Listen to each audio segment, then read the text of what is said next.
భోళాశంకరుడు భక్తైన ప్రియుడైనటువంటి పరమేశ్వరుడికి అత్యంత ప్రీతికరమైనటువంటిది మహాశివరాత్రి.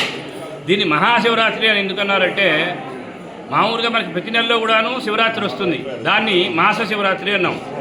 ఇది మహాశివరాత్రి. మహాశివరాత్రి ఎందుకంటే అసలు శివం అనే పదానికి కళ్యాణం, భద్రం, శ్రేయస్సు అని చెప్పి అర్థాలు ఉంటాయి. అంటే శివరాత్రి అంటే ఏంటి? శుభప్రదమైనటువంటి రాత్రి అని చెప్పి అర్థం.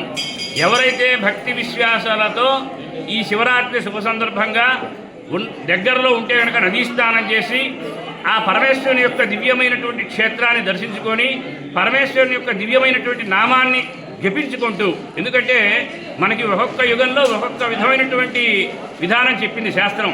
ఒక యుగంలో దానం చేయమంది, ఒక యుగంలో ధర్మంగా ఉండమంది, ఒక యుగంలోనే ఉన్నా కానీ తపస్సు చేయమంది. కానీ ఇది కలియుగం.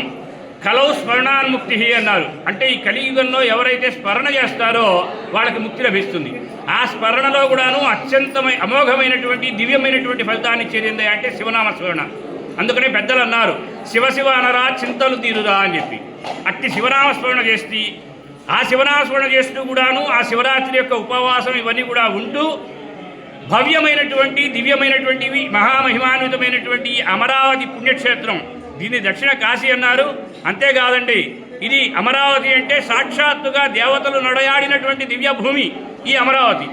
అటువంటి ఈ అమరావతి యొక్క అమరేశ్వర స్వామి వారు ఎవరైతే దర్శించి ఆ యొక్క అభిషేకాది కార్యక్రమాలన్నీ కూడాను చూసి భక్తి శ్రద్ధలతో నమస్కరిస్తారో వాళ్ళందరికీ కూడాను ఇహపర సౌఖ్యాలు కలుగుతాయి అని చెప్పి ఆ ధర్మశాస్త్రం తెలియజేస్తున్నది.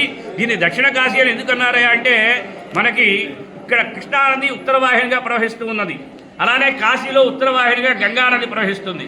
ఈ కృష్ణానది అనేటటువంటిది నదులన్నిటికీ కూడాను అక్కగాను, తీర్థాలన్నిటికీ కూడాను తల్లిగాను శాస్త్రాలు తెలియజేస్తున్నాయి. అంటే ఏమిటంటే నదీనాం అగ్రజామహం త్వహం తీర్థాన్ని సర్వతీర్థాన్ని మాతరాని అని చెప్పి ధర్మశాస్త్రాలు తెలియజేస్తున్నాయి. ఈ కృష్ణానది మిగతా నదుల్లో వెళ్ళి మనం స్నానం చేస్తేనే పుణ్యం లభిస్తుందండి. కృష్ణానదిలో ఒకవేళ కనుక జలం లేకపోయినప్పటికీ, ప్రవాహం లేకపోయినా సరే భక్తి శ్రద్ధలతో నమస్కరించుకుంటేనే కోటి జన్మల్లో చేసుకున్నటువంటి పాపాలన్నీ కూడా నశిస్తాయి. నమామి సుకృత శ్రేణి తరంగిణీం యద్వీక్షణం కోటి జన్మకృత దుష్కర్మ శిక్షణం అని చెప్పి ధర్మశాస్త్రాలు తెలియజేస్తున్నాయి. అంటే ఏమిటయ్యా అంటే పరమ పవిత్రమైన, భవ్యమైన, దివ్యమైన, మహామహిమాన్వితమైనటువంటి ఆ కృష్ణానదిని చూసి నమస్కారం చేసుకుంటే చాలయ్యా, కోటి జన్మల్లో చేసుకున్నటువంటి పాపాలన్నీ కూడా పటాపంచలవుతాయి అని చెప్పి ధర్మశాస్త్రాలు తెలియజేస్తూ ఉన్నాయి. ఈనాడు ఎవరైతే ఉపవాసం ఉంటారో, ఎవరైతే శివనామస్మరణ చేస్తారో, ఎవరైతే నదీ స్నానం రోజుకు మొత్తంలో కూడాను ప్రతిరోజు కూడాను స్నానంతో నదీ స్నానం ఉత్తమం అన్నారు. నదీ స్నానం అమోఘమైనటువంటి ఫలితాన్ని ఇస్తుంది. అటువంటిది ఇది ఒక మహాపర్వదినం కాబట్టి ఈనాడు చేసేటటువంటి నదీ స్నానానికి విశేషమైనటువంటి ఫలితం అనేటటువంటిది తప్పనిసరిగా ఉంటుంది. కాబట్టి నదీ స్నానం, ఆ దైవ దర్శనం. మనం ఇందాక అనుకున్నాం శివ అంటే చింతలు తీరురా అని చెప్పి. జూర్జటి మహాకవి అన్నాడు, ఏమన్నాడయ్యా అంటే, నిప్పై పాతక తూల శైలమడచున్ నీ నామమున్ తప్పుందారును విన్ననంత కబూజ దర్పోద్ధత క్లేశములు దప్పున్ వారును మౌతులతోని శాస్త్రములు మహాపండితులు తెలుపుగా తమకింత శంకవోలనే శ్రీకాళహస్తీశ్వర అని.